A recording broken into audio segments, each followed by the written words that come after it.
പ്രതിപക്ഷ നേതാവിന്റെ യാത്ര ഇന്ന് ആരംഭിക്കുകയാണ്. സ്വർണ്ണക്കൊള്ള തന്നെയായിരിക്കും പ്രധാനമായും അവർ മുന്നോട്ട് വയ്ക്കുന്നത്. രാഷ്ട്രീയം അത് തന്നെയായിരിക്കും. പറഞ്ഞ മറുപടികളിൽ തന്നെ ഉറച്ചു നിൽക്കുകയാണോ? അവർക്കുള്ള മറുപടി ഞങ്ങളല്ലല്ലോ പറഞ്ഞത്. ബഹുമാനപ്പെട്ട കേരള ഹൈക്കോടതിയുടെ ദേവസ്വം ബെഞ്ചാണ് മറുപടി പറഞ്ഞത്. ഇപ്പോൾ ദേവസ്വം ബെഞ്ച് മറുപടി പറഞ്ഞതോടുകൂടി അവരുടെ എല്ലാ പ്രശ്നങ്ങളും തകർന്ന് തരിപ്പണമായിരിക്കുകയാണ്.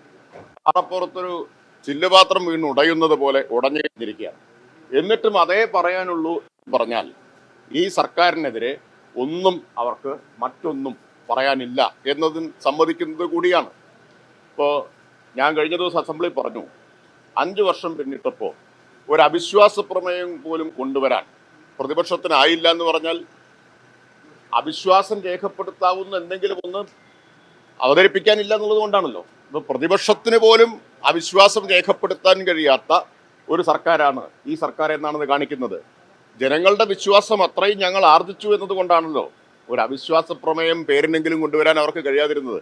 ഏത് നിയമസഭയിലാണ് വിശ്വാസ പ്രമേയം ഇല്ലാതിരുന്നിട്ടുള്ളത്? അപ്പോൾ ശബരിമല സംബന്ധിച്ചുയർത്തിയ എല്ലാ ആരോപണങ്ങൾക്കും ദേവസ്വം ബെഞ്ച് മറുപടി പറഞ്ഞു. മാധ്യമങ്ങൾ ചിലരത് മുക്കിയിട്ടുണ്ട്. തങ്ങൾക്ക് ആവശ്യമുള്ളത് സിംഗിൾ ബെഞ്ച്, ഇതിനെക്കുറിച്ചൊന്നും അറിയാത്ത സിംഗിൾ ബെഞ്ച് എന്ന് ഹൈക്കോടതി ഡിവിഷൻ ബെഞ്ച് തന്നെ പറഞ്ഞു. അവർ പറഞ്ഞത് 1-ാം പേജിലും ഡിവിഷൻ ബെഞ്ച്, ദേവസ്വം ബെഞ്ച്, അതാണ് ശ്രദ്ധിക്കേണ്ടത്. ദേവസ്വം ബെഞ്ച് പറഞ്ഞത് എന്താ? കൃത്യമായിട്ടാണ് അന്വേഷണം, കുറ്റമറ്റ അന്വേഷണമാണ്, പൂർണ്ണ വിശ്വാസം അന്വേഷണത്തിലുണ്ട്. ഞങ്ങളുടെ മുൻഗണന അവർക്ക് ജാമ്യം കിട്ടുമോ കിട്ടില്ല എന്നുള്ളതിലല്ല, അവർ ശിക്ഷിക്കപ്പെടുമോ എന്നതിലാണ്.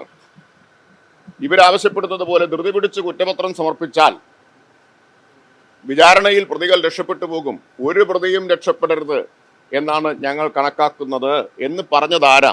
2-അംഗ ദേവസ്വം ഡിവിഷൻ ബെഞ്ച് ഹൈക്കോടതിയുടെ. അപ്പം പ്രതിപക്ഷത്തിൻ്റെ യഥാർത്ഥത്തിലുള്ള ഉദ്ദേശം എന്താ? പ്രതികൾ രക്ഷപ്പെട്ടു പോയിക്കോട്ടെ എന്നാണോ? ഒരു തട്ടിക്കൂട്ട് കുറ്റപത്രം സമർപ്പിച്ച് പ്രതികൾക്ക് വിചാരണയിൽ രക്ഷപ്പെടാൻ പഴുതൊരുക്കണം എന്നതാണോ ഇവരുദ്ദേശിക്കുന്നത്? അപ്പോൾ ഹൈക്കോടതിയെയാണോ വിശ്വസിക്കേണ്ടത്? പ്രതിപക്ഷ നേതാവിനെയാണോ വിശ്വസിക്കേണ്ടത്? ഹൈക്കോടതിയെയാണോ വിശ്വസിക്കേണ്ടത്? രാഷ്ട്രീയ ലക്ഷ്യത്തോടു കൂടി ഗീബൽസ് വിലയ്ക്ക് വാങ്ങിയ മാധ്യമങ്ങളെയാണോ വിശ്വസിക്കേണ്ടത്?